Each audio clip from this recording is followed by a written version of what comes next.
से स्वागत है आपका अपने YouTube चैनल वर्क्स वंडर में। आज हम बात करेंगे राजभाषा एस्टेब्लिशमेंट और फाइनेंशियल रूल से रिलेटेड क्वेश्चन और आंसर के बारे में, और उनसे रिलेटेड इम्पोर्टेंट्स जो भी फैक्ट हैं उसके बारे में डिस्कस करेंगे। तो वीडियो में आगे बढ़ने से पहले चैनल को कीजिए सब्सक्राइब, ताकि आपको हमेशा लेटेस्ट अपडेट मिलता रहे। तो आइए शुरू करते हैं हमारा आज का पहला सवाल। हमारा आज का पहला सवाल है, how many official language are covered under 8th schedule of the Indian constitution. तो क्वेश्चन आपसे पूछा गया है कि 8 जो शेड्यूल है उस शेड्यूल के अंदर कितने भारतीय भाषाओं को रखा गया है कॉन्स्टिट्यूशन में। तो ये टोटल 22 भाषाएं हैं। इसका सही आंसर क्या होगा? टोटल 22 भाषाएं हैं जिनको ऑफिशियल लैंग्वेज के अंदर कवर्ड किया गया है 8th शेड्यूल के अंदर में। अब नेक्स्ट क्वेश्चन है, who chair the first railway Hindi सलाहकार समिति कंस्टिट्यूटेड इन द ईयर 1973। तो क्वेश्चन पूछा गया है, हिंदी सलाहकार समिति जो 1973 को बनी थी, गठन हुआ था जिसका, उसके प्रथम जो अध्यक्ष थे, जो चेयर्ड पर्सन थे, वो कौन थे? तो उसका सही आंसर है श्री ललित नारायण मिश्रा। इसके सही आंसर क्या था? श्री ललित नारायण मिश्रा। एक बार फिर से आपको क्वेश्चन रिपीट कर देता हूँ, who chair the first railway Hindi सलाहकार समिति कंस्टिट्यूटेड इन द ईयर 1973। तो इसका सही आंसर है ललित नारायण मिश्रा। सही आंसर है ललित नारायण मिश्रा। अब नेक्स्ट क्वेश्चन है, in the term of article 343(1) of the constitution of India which language and script shall be official language of the union. तो आर्टिकल 343 के अंडर में कौन सा लैंग्वेज जो है वो ऑफिशियल लैंग्वेज है यूनियन ऑफ इंडिया का? तो इसका सही आंसर है हिंदी इन देवनागरी स्क्रिप्ट। हिंदी इन देवनागरी लिपि जो है वो आर्टिकल 343 के under official language of union है।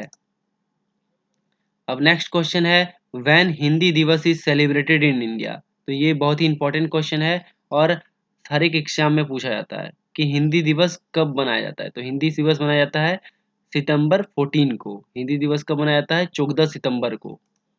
नेक्स्ट क्वेश्चन है, how many Rajya Sabha member are there in the committee of the parliament on official language. Official language जो है उसकी जो पार्लियामेंट कमेटी होती है, तो उसमें लोकसभा और राज्यसभा के दोनों के मेंबर होते हैं। तो यहाँ आपसे पूछा गया है कि राज्यसभा के कितने मेंबर होते हैं। तो राज्यसभा के कितने मेंबर होते हैं? तो इसका सही आंसर है राज्यसभा के 10 मेंबर होते हैं। राज्यसभा के कितने मेंबर होते हैं? तो राज्यसभा के टोटल 10 मेंबर्स होते हैं। लोकसभा के कितने मेंबर होते हैं? तो लोकसभा के 20 मेंबर्स होते हैं। लोकसभा कितने मेंबर होते हैं? लोकसभा के 20 मेंबर्स होते हैं।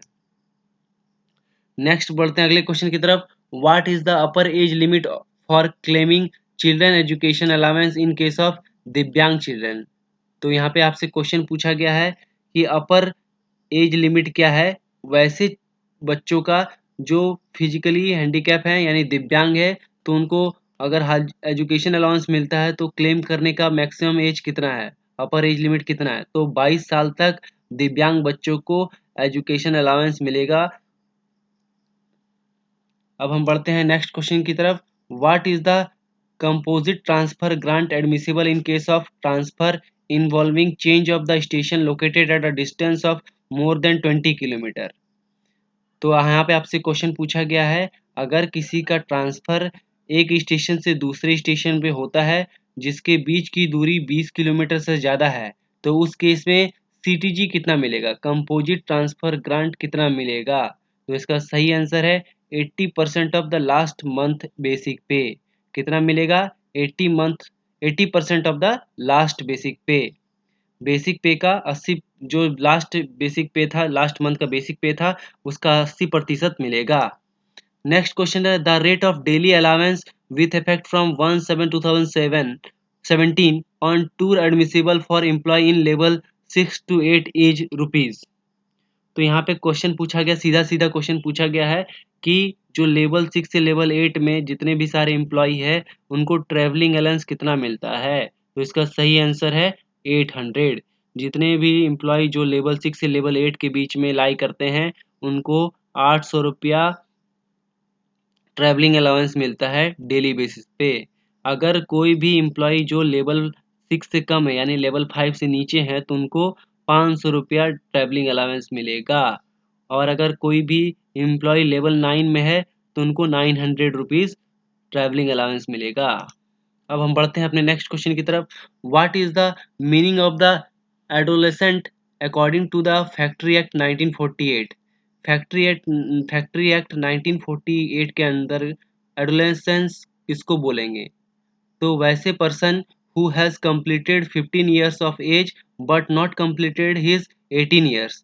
तो कोई ऐसा व्यक्ति जिसने अपना 15 साल का एज पूरा कर लिया हो पर वो 18 साल से अभी पूरा नहीं किया हो, तो वैसे जो भी पर्सन होंगे उसको हम लोग फैक्ट्री एक्ट के 1948 के अंदर एडोलेसेंट का दर्जा देंगे।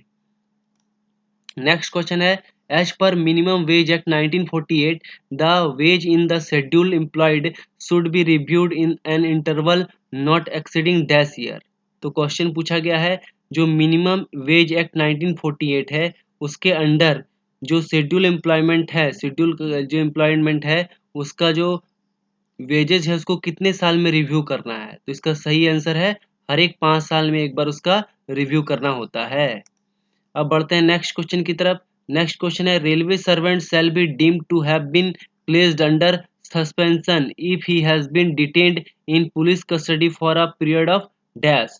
तो यहाँ पे आपसे क्वेश्चन पूछा गया है वैसे रेलवे एम्प्लॉय जो पुलिस कस्टडी में कितनी देर तक उसको रखा गया हो कि उसे सस्पेंशन में रहना माना जाएगा? तो इसका सही आंसर है एक्सीडिंग 48 आवर्स। अगर कोई एम्प्लॉय को 48 घंटों से ज़्यादा पुलिस कस्टडी में रखा गया हो तो उस केस में उसे सस्पेंशन में माना जाएगा। तो इसका सही आंसर होगा एक्सीडिंग 48 आवर। तो बढ़ते हैं अपने नेक्स्ट क्वेश्चन की तरफ। हमारा नेक्स्ट क्वेश्चन है, what is the standard form used to revoke suspension order under the railway servant discipline and appeal rule 1968? तो इसका सही आंसर है स्टैंडर्ड फॉर्म 4। स्टैंडर्ड फॉर्म 4 जो है उसका यूज किया जाता है सस्पेंशन को रिवोक करने के लिए। स्टैंडर्ड फॉर्म 4 का यूज किया जाता है सस्पेंशन को रिवोक करने के लिए। अब नेक्स्ट क्वेश्चन है, what is the standard form used for issuing minor penalty chargesheet under the railway servant discipline and appeal rule 1968? अगर किसी भी एम्प्लॉय को माइनर पेनल्टी देना है तो उसको कौन सा चार्जशीट इशू होगा? तो उसके लिए स्टैंडर्ड फॉर्म 11 इशू किया जाएगा, SF 11 इशू किया जाएगा। मेजर होगा तो SF 5 किया जाएगा। अगर सस्पेंशन को रिवोक करना है तो SF 4 किया जाएगा।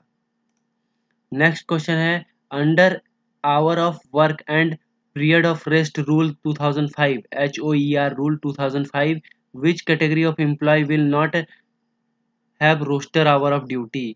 तो इसका सही आंसर होगा एक्सक्लूडेड कैटेगरी। यहाँ क्वेश्चन पूछा गया है वैसे किस कैटेगरी के एम्प्लॉय का रोस्टर आवर ड्यूटी नहीं होता है? तो वो होता है एक्सक्लूडेड कैटेगरी के जो एम्प्लॉय होते हैं उनका रोस्टर आवर ड्यूटी नहीं होता है। नेक्स्ट क्वेश्चन है, in which rule of railway servant conduct rule 1968 instruction regarding prohibition of sexual harassment of working women are stipulated? Question पूछा गया है रेलवे सर्विस कंडक्ट रूल 1966 के अंदर कौन सा जो रूल है उसके अंदर सेक्सुअल हरासमेंट को प्रोहिबिट किया गया है? तो उसका सही आंसर है रूल 3C। रूल 3C के अंडर में सेक्सुअल हरासमेंट को प्रोहिबिटेड किया गया है। नेक्स्ट क्वेश्चन है, under the provision of which article of the constitution railway servant discipline and appeal rule 1968 have been made? तो ये है आर्टिकल 309। आर्टिकल 309 जो है वो पावर देता है जिससे railway servant discipline and appeal rule 1968 को बनाया गया है। कॉन्स्टिट्यूशन का आर्टिकल 309 रेलवे को ये पावर देता है कि वो railway servant discipline and appeal rule 1968 को लागू कर पाए। नेक्स्ट क्वेश्चन है, who is the competent authority to approve appointment of a spouse on a compensate ground in case of RRB selected candidate who dies in harness before completing prescribed prerequisite training? तो यहाँ पे आपसे question पूछा गया है कोई वैसा employ जो ट्रेनिंग पीरियड के दौरान हो और RRB के थ्रू डायरेक्ट सेलेक्टेड हो और ट्रेनिंग पीरियड के दौरान उसकी किसी कारणवश मृत्यु हो जाती है, तो उस केस में उसे उसके जो रिलेटिव्स हैं, उसके जो सब हैं, उसको स्पाउस को किस ग्राउंड पे अपॉइंटमेंट मिलेगा, इसकी अथॉरिटी जो है कौन है? तो इसका सही आंसर है जनरल मैनेजर। जनरल मैनेजर के पास ये पावर है कि वो वैसे कैंडिडेट के स्पाउस को नौकरी दे सकते हैं जो आरआरबी के थ्रू सेलेक्टेड किया गया हो और ड्यूरिंग ट्रेनिंग पीरियड उसकी मृत्यु हो गई हो। अब बढ़ते हैं नेक्स्ट क्वेश्चन की तरफ। नेक्स्ट क्वेश्चन है what is the minimum period of rest permitted between two spell of duty in case of essentially retirement category employ as per HOER of work and period of rest rule 2005। Question पूछा गया है HOER rule 2005 के अनुसार वैसे employ जो essentially intermittent category के employ हो उनको कितना मिनिमम पीरियड ऑफ रेस्ट दिया जाता है? तो उसका सही आंसर है 8 आवर। HOER रूल के तहत इसेंशियली इंटरमिटेंट कैटेगरी के एम्प्लॉय को 8 आवर का मिनिमम रेस्ट दिया जाता है। नेक्स्ट क्वेश्चन है what is the maximum amount of pension that can be commuted? तो ये 40% ऑफ पेंशन ही कम्यूट किया जा सकता है। नेक्स्ट क्वेश्चन है what is the maximum amount of DCRG death come retirement gratuity जो है पेएबल एज पर 7th पे कमीशन। तो मैक्सिमम जो है डेथ कम रिटायरमेंट ग्रेजुटी जो है वो 20 लाख ही मिलेगा। Total maximum amount of death come retirement gratuity कितना मिलेगा? वो 20 लाख रुपए मिलेंगे, 20 लैक्स मिलेंगे। नेक्स्ट क्वेश्चन है under right to information act 2005 RTI 2005 after receiving the request for obtaining information from an applicant in how many days shall public information officer provide the information to the applicant? Question पूछा गया है कि RTI 2005 के act के तहत वैसे candidate जो किसी इंफॉर्मेशन के लिए पब्लिक इंफॉर्मेशन ऑफिसर के पास उसकी एप्लीकेशन हो तो उसे कितने दिनों के अंदर उसका जवाब देना पड़ता है? तो ये है 30 दिनों के अंदर। एप्लीकेशन प्राप्त होने के 30 दिनों के अंदर उसकी जवाब देनी पड़ती है, within 30 days of the receipt of the request. Next question है what is the bid security of a work tender costing ₹3 crore? तो जो बिड सिक्योरिटी होता है वो 2% होता है अगर एक करोड़ तक होता है। अगर 1 करोड़ से ज़्यादा होता है तो फिर 0.5% होता है। तो चूंकि यहाँ पे 3 करोड़ है तो कितना होगा बिड सिक्योरिटी? 3 लैक्स होगा। नेक्स्ट क्वेश्चन है what shall be the minimum average annual turnover to be specified as financial eligibility criteria in case of work tender of value 25 crore with in 2 year of compensation period? तो अगर किसी जो tender का value 25 crore है और with in 2 years of compensation period दिया गया है तो उसका जो मिनिमम एनुअल एवरेज टर्नओवर होना चाहिए वो 12.50 करोड़ रुपीज होना चाहिए। तो इसका सही आंसर होगा ₹12.50 करोड़। नेक्स्ट क्वेश्चन है what is the monetary limit of power of dispense with calling of tender and to accept quotation in each case for a JAG officer without finance concurrence for execution of urgent work related to the safe running of train operation? Question पूछा गया है कि JAG officer के पास कितना power होता है किसी भी कोटेशन को एक्सेप्ट करने का फॉर अर्जेंट वर्क? तो इसका सही आंसर है अप टू ₹2 लाख। इसका सही आंसर है up to ₹2 lakh. Next question है with effect from which financial year Indian railway budget has been merged with central government budget? तो यहाँ पे क्वेश्चन पूछा गया है कि किस फाइनेंशियल ईयर में रेलवे बजट को आम बजट के साथ मर्ज कर दिया गया था? तो इसका सही आंसर है 2017-18। 2017-18 के समय रेलवे बजट को आम बजट के साथ मर्ज कर दिया गया था। नेक्स्ट क्वेश्चन है in which plan head expenditure on SNT works forming part of new lines is booked? Question पूछा गया है कि अगर कोई नए लाइन में काम होना है तो उसके किस प्लान हेड में एसएनटी के कामों को बुक किया जाता है? तो इसका सही आंसर है प्लान हेड 1100।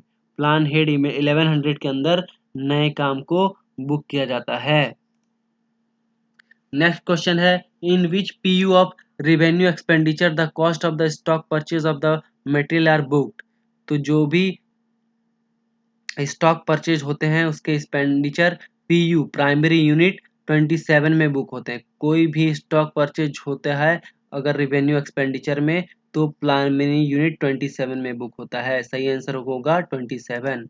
नेक्स्ट क्वेश्चन है what does abbreviation IPAS stand for? IPAS का क्या एब्रिविएशन है? तो इसका एब्रिविएशन का फुल फॉर्म है integrated payroll and accounting system. ये जनरली पर्सनल वाले लोग यूज करते हैं मासिक वेतन बनाने के लिए। मंथली जो वेतन बनता है वो आईपास के थ्रू ही बनाता है, integrated payroll and counting system IPAS. अब नेक्स्ट क्वेश्चन है what does abbreviation IRPSM stand for? तो ये भी एक बहुत ही इंपॉर्टेंट पोर्टल है IRPSM। इसका फुल फॉर्म होता है Indian railway project sanction and management. इसका फुल फॉर्म होता है Indian railway project sanction and management. Next question है reappropriation of fund from one plan head to another plan head is within the power of. अगर किसी भी plan head के अंदर reappropriation किसी भी फंड का रीअप्रोप्रिएशन करना है किसी एक प्लान हेड से दूसरे प्लान हेड में तो उसके पावर जो है वो रेलवे बोर्ड के पास होता है। नेक्स्ट क्वेश्चन है in which of the following plan head expenditure on HRD training is booked? तो HRD ट्रेनिंग में कौन सा प्लान हेड के अंदर बुक किया जाता है? तो ये 6500 के अंदर बुक किया जाता है HRD और ट्रेनिंग के लिए। नेक्स्ट क्वेश्चन है जीएसटी कैन बी कैटेगराइज है। जीएसटी को किस प्रकार कैटेगराइज किया जाता है? तो इसे इनडायरेक्ट टैक्स के रूप में कैटेगराइज किया गया है। जीएसटी को किस प्रकार कैटेगराइज किया गया है? तो इसको इनडायरेक्ट टैक्स के रूप में कैटेगराइज किया गया है। तो थैंक यू दोस्तों, अगर आपको वीडियो इंफॉर्मेटिव लगा हो तो हमारे चैनल को कीजिए सब्सक्राइब और बने रहिए हमारे लेटेस्ट अपडेट के साथ। Thank you.